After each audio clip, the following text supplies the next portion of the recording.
นับก็บอกเคยหวันเพื่อลูกนั้นมีความสุขทั้งทุกแม่ก็จะทนทำทุกอย่างที่ลูกต้องการอาจจะท้อได้บางเวลาแต่ยังมีลูกอยู่ข้างกายพร้อมจะเป็นกำลังใจบ่หวั่นไหวต่อสิ่งใด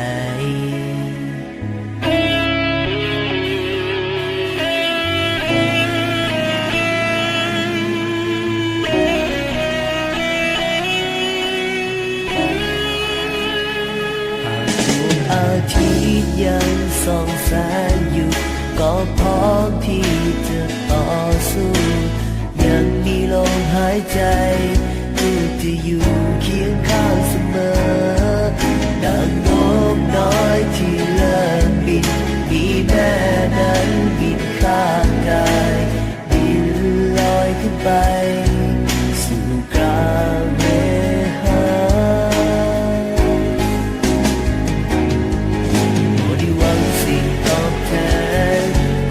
เพียงลูกนั้นเป็นคนดีเท่านี้แม่นั้นสุขใจ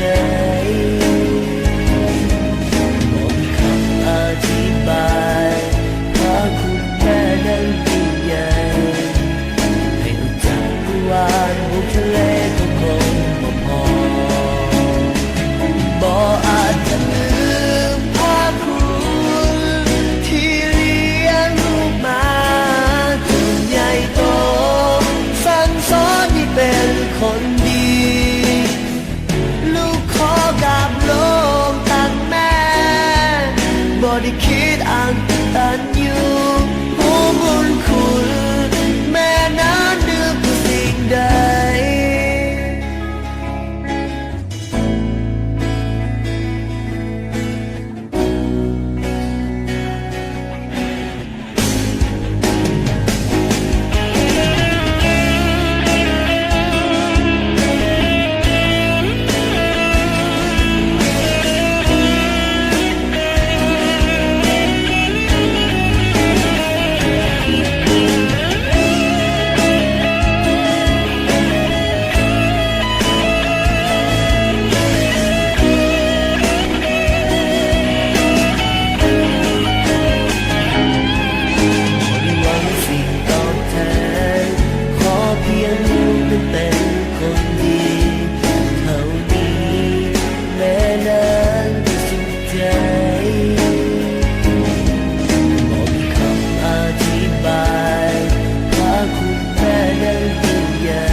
บุกทะเลก็คงบ่พอ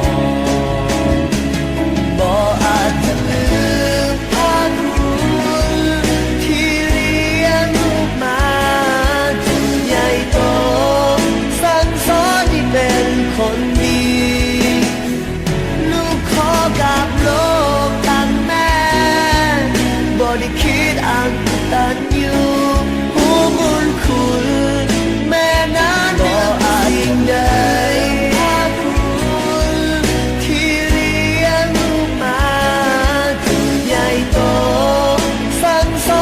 เป็นคนดีลูกขอกับโลกตั้งแม่บ่ได้คิดอันตันอยู่หัวบุญ